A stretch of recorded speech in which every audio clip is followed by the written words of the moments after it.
Mr. President, Secretary General, Excellencies, ladies and gentlemen, I'm honored to address the United Nations General Assembly once again. I congratulate His Excellency Mr. Volkan Bozkır on his election as the President of the 75th session of the General Assembly. We also appreciate the skillful leadership of the outgoing President, His Excellency Tijani Mohammad Bande, especially during the COVID-19 crisis. We commend the leadership of the Secretary General in these extremely turbulent times. Mr. President, since my government assumed office, our consistent effort has been to fundamentally transform Pakistan. We envisage Naya Pakistan to be modeled on the principles of the state of Medina, established by our Holy Prophet Muhammad sallallahu alaihi wasallam. A just and humane society where all government policies are directed at lifting our citizens out of poverty and creating a just and equitable dispensation. To achieve this goal, we need to have peace and stability. Thus, our foreign policy aims to have peace with our neighbors and settle disputes through dialogue. Mr. President, the 75th anniversary of the United Nations is an extremely important milestone, as this is the only body in the world that can help us achieve our goals of peace and stability in our neighborhood. This is also time for us to reflect whether, as the United Nations, we have been able to realize the promise we collectively made to our peoples. Today, the foundations of the world order, non-use of or threat of unilateral force, self-determination of peoples, the sovereign equality and territorial integrity of states, non-interference in their internal affairs, international cooperation, all these ideals are being systematically eroded. International agreements are being flouted and set aside. Renewed great power rivalries are leading to a new arms race. Conflicts are proliferating and intensifying. Military occupation, illegal annexations are suppressing the rights of human beings to self-determination. According to the respected professor Noam Chomsky, mankind is at even a greater risk than it was before the First and Second World Wars in the last century. And this is because of the threat, increased threat of nuclear war, climate change, and sadly the rise of authoritarian regimes. We must come together to prevent such a catastrophe. We believe that the driving force in international relations must be cooperation in accordance with the principles of international law and not confrontation and force. We all must emphatically reaffirm our support for multilateralism. Mr. President, the COVID-19 pandemic has illustrated the oneness of humanity. In our interconnected world, no one is safe unless everyone is safe. Locking down to control the pandemic has triggered the worst recession since the Great Recession in the last century. This has hit the poorest countries the hardest, as well as the poor in all the countries. In Pakistan, we realized very early on that if we imposed a strict lockdown, the type that several affluent countries had imposed, we would have more people dying of hunger than the virus. Therefore, we adopted a policy of smart lockdown. While concentrating on the hotspots, the virus hotspots, we opened up our agriculture sector immediately, and then followed it up by the construction sector, which employed most of the people. At the same time, and this is despite financial constraints, my government deployed $8 billion, unprecedented amount, for our health services, plus support the poorest and most vulnerable households with direct cash payments through SR's program, and then subsidies to the small businesses. Even though our smart lockdown was heavily criticized in the beginning, but thanks to the Almighty Allah's grace, we have not only managed to control the virus, stabilize our economy, but most importantly, we have been able to protect the poorest segment of the society from the worst fallout of the lockdown. Today, Pakistan's response is cited among the success stories in controlling and responding to the pandemic. However, we are still not out of the woods, like no country is out of the woods today. But, Mr. President, it was obvious from the outset that developing countries would need fiscal space to respond to and recover from the COVID crisis. Debt relief is one of the best ways to create that fiscal space for developing countries. Therefore, in early April, I called for a global initiative on debt relief. We appreciate the G20's official debt suspension initiative and the emergency and rapid financing offered by the IMF, World Bank, Asian Development Bank, and UN agencies. This, however, is not going to be enough. The IMF has estimated that developing countries will need over $2.5 trillion to respond and recover from the crisis. The official debt suspension will need to be extended and expanded. Additional debt relief measures will also be needed. Development banks should ensure adequate financial inflows. Rich countries have generated over $10 trillion to finance their own response and recovery. They should support the creation of at least $500 billion in new special drawing rights for the developing world.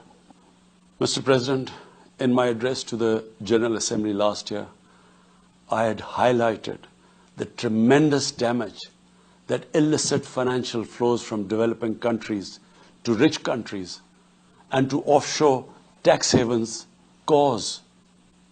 This leads to the impoverishment of the developing nations.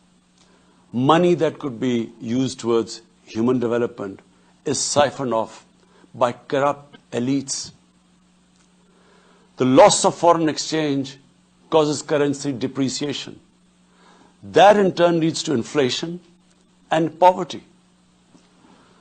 The quest for getting back these stolen resources is nearly impossible, given the cumbersome procedures. Moreover, the powerful money launderers have access to the best lawyers. And sadly, because they are the beneficiaries, there is a lack of political will in the rich countries to curb this criminal activity. Mr. President, if this phenomena is unaddressed, it will continue to accentuate the inequality between the rich and the poor nations, and eventually will spark off a bigger global crisis, a far bigger global crisis than the present migration issue poses. The rich states cannot hold forth on human rights and justice when they provide sanctuary to money launderers, to their looted wealth.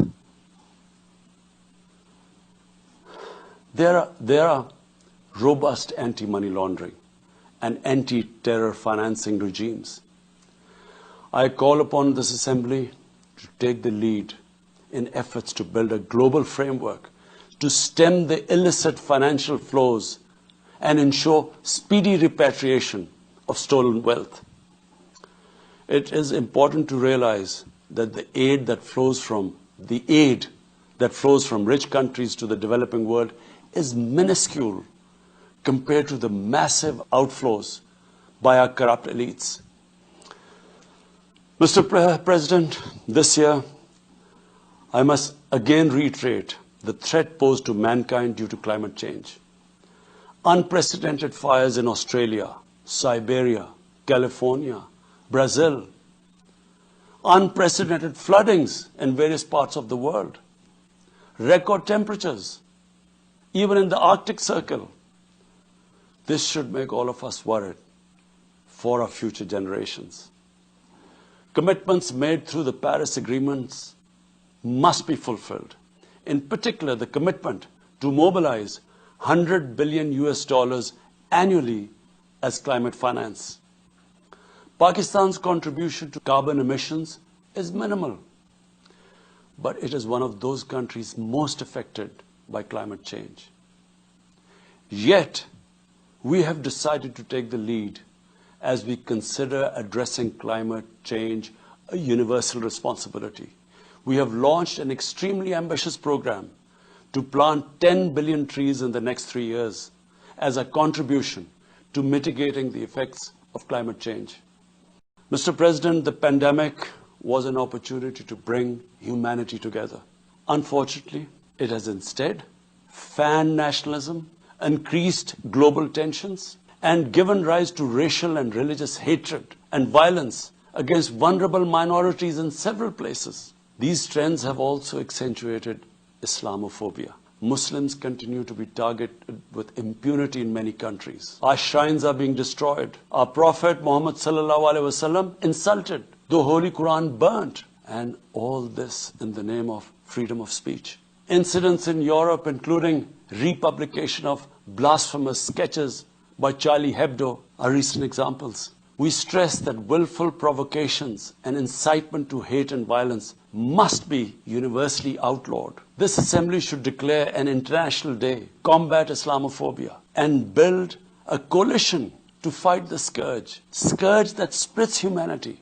The one country in the world today where I'm sad to say the state sponsors Islamophobia, and that is India. The reason behind this is the RSS ideology that unfortunately rules India today. This extremist ideology was founded in the 1920s. The RSS founding fathers were inspired by the Nazis, and they adopted their concepts of racial purity and supremacy. While the Nazis' hate was directed at the Jews, the RSS directs it towards the Muslims and to a lesser extent the Christians. They believe that India is exclusively for Hindus and others are not equal citizens. The secularism of Gandhi and Nehru has been replaced by the dream of creating a Hindu Rashtra by subjugating, even cleansing India's 200 million Muslims and other minorities. In 1992, the RSS destroyed the Babri Masjid. In 2002, some 2,000 Muslims were slaughtered in Gujarat, and this was under the watch of Chief Minister Modi. In 2007, over 50 Muslims were burnt alive by RSS arsonists aboard the Samjhauta Express train. In Assam, around 2 million Muslims faced the prospects of being arbitrarily stripped of their nationality through the adoption of discriminatory laws. There are reports of large concentration camps being filled by Muslim Indian citizens. Muslims were falsely blamed, vilified, and victimized for spreading the coronavirus. They were denied medical attention on many occasions. Their businesses were boycotted. Cow vigilantes attack and kill Muslims with impunity. Last February, Muslims faced targeted killings with police complicity in New Delhi. Mass registrations in the past have often been a precursor to genocide. For example, the Nuremberg laws in Germany in 1935, and then in 1982 in Myanmar. The Hindutva ideology is said to marginalize almost 300 million human beings, Muslims, Christians, and Sikhs. This is unprecedented in history, and this does not augur well for the future of India. As we all know, that marginalization of human beings leads to their radicalization. For over 72 years, against the wishes of the Kashmiri people, and in blatant violation of the resolutions of the Security Council, India has illegally occupied Jammu and Kashmir, and indeed its own commitments to the people of Kashmir. On 5th August last year, India illegally and unilaterally sought to change the status of the occupied territories and deployed additional troops, bringing the total number to 900,000, to impose a military siege on 8 million Kashmiris. All Kashmiri political leaders were incarcerated. About 13,000 Kashmiri youth were abducted and thousands tortured. A complete curfew was imposed. accompanied by a total communications blackout. Indian occupation forces have used brute force, including pellet guns against peaceful protesters, imposed collective punishments, including the destruction of entire neighborhoods, and extrajudicially murdered hundreds of innocent young Kashmiris in fake encounters, refusing even to hand over their bodies for burial. The Kashmiri media and those daring to raise their voice are being systematically harassed and intimidated through the use of draconian laws. All of this is well documented in the reports of the United Nations High Commissioner for Human Rights, communications from the Special Rapporteurs of Human Rights Council, statements from human rights and civil society organizations. The international community must investigate these grave violations and prosecute the Indian civil and military personnel involved in state terrorism and serious crimes against humanity being perpetrated, I'm sad to say, with complete impunity. The objective of this brutal campaign is to impose what the RSS BJP regime has itself called the final solution for Jammu and Kashmir. To this end, the military siege is being followed by moves to change the demographic structure of the occupied territory. This is an attempt to obliterate the distinct Kashmiri identity in order to effect the outcome of a plebiscite envisaged in the UN Security Council resolutions. This action is in violation of the UN Charter, Council resolutions, and international law, particularly the Fourth Geneva Convention. Changing demographic structure of occupied territory is a war crime. The brave Kashmiri people will never submit to Indian occupation and oppression. Their struggle is indigenous. They are fighting for a just cause, and generation after generation have laid down their lives to rid themselves of Indian occupation. The government and people of Pakistan are committed to standing by and supporting the Kashmiri brothers and sisters in the legitimate struggle for self-determination in order to divert attention from its illegal actions and atrocities in Indian-occupied Jammu and Kashmir. India is playing a dangerous game of upping the military ante against Pakistan in a nuclearized environment. Despite constant Indian provocations and ceasefire violations along the line of control and the working boundary, targeting innocent civilians, Pakistan has exercised maximum restraint. We have consistently sensitized the world community about a false flag operation and another ill-conceived misadventure by India. My parents, Mr. President, were born in the colonial India, and I was the first generation that grew up in an independent Pakistan. I want to make it clear that any attempt by the fascist, totalitarian, RSS-led Indian government to aggress against Pakistan will be met by a nation that will fight for its freedom to the end. And there will be no durable peace and stability in South Asia until the Jammu and Kashmir dispute is resolved on the basis of international legitimacy. Kashmir has been rightly described as a nuclear flashpoint. The Security Council must prevent a disaster conflict and secure the implementation of its own resolutions, as it did in the case of East Timor.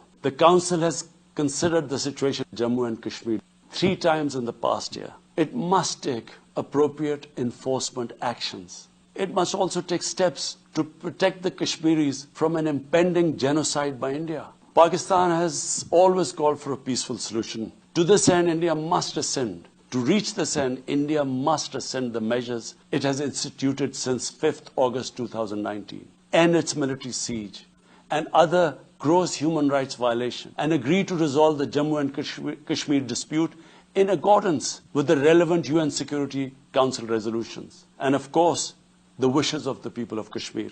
Pakistan's desire for peace in our region is also manifest in our efforts to promote a political solution in Afghanistan. I have consistently maintained over the past 2 decades that there is no military solution to the conflict in Afghanistan. The only way forward was and is a political settlement, which involves the full spectrum of Afghanistan's political actors. Pakistan fully facilitated the process that culminated in the US-Taliban peace agreement on 29 February 2020. Pakistan is deeply gratified that it has fulfilled its part of the responsibility. The Afghan leaders must now seize this historic opportunity to achieve reconciliation and restore peace in their war-torn country. Through the intra-Afghan negotiations that commenced on 12th of September, they must work out an inclusive, broad-based and comprehensive political settlement. The process must be Afghan-led and Afghan-owned, and without any interference or outside influence. Early return of Afghan refugees must be part of this political solution. After almost 2 decades of war, it is imperative not to allow spoilers within and outside Afghanistan to subvert the peace process. Peace and stability in Afghanistan will open new opportunities for development and regional connectivity. Palestine remains a festering wound. A just and lasting settlement is indispensable for the Middle East and actually the world. Illegal annexations of Palestinian territory, the building of illegal settlements, and the imposition of inhuman living conditions on the Palestinian people, especially in Gaza, cannot bring peace to a troubled region. Pakistan continues to support a two-state solution in line with the UN General Assembly and Security Council resolutions within the international agreed parameters, and they are pre-1967 borders and Al-Quds, Al-Sharif as the capital of a united, contiguous and independent Palestinian state. Mr. President, the United Nations remains the best legitimate avenue for collective action in managing international conflicts, fostering peace and security, promoting equitable development and addressing global problems. I urge the Secretary General to take the lead in preventing global conflicts. He should convene summit-level meetings to address regional hotspots and resolve outstanding disputes. The United Nations should be made fully responsive to the challenges of our times. A comprehensive reform of the United Nations, including the Security Council, is essential to promote greater democracy, accountability, transparency, and efficiency. Pakistan will continue to participate actively in this process and endeavor with other member states to build a world where conflict is outlawed and equitable prosperity for all pursued in conditions of peace and security.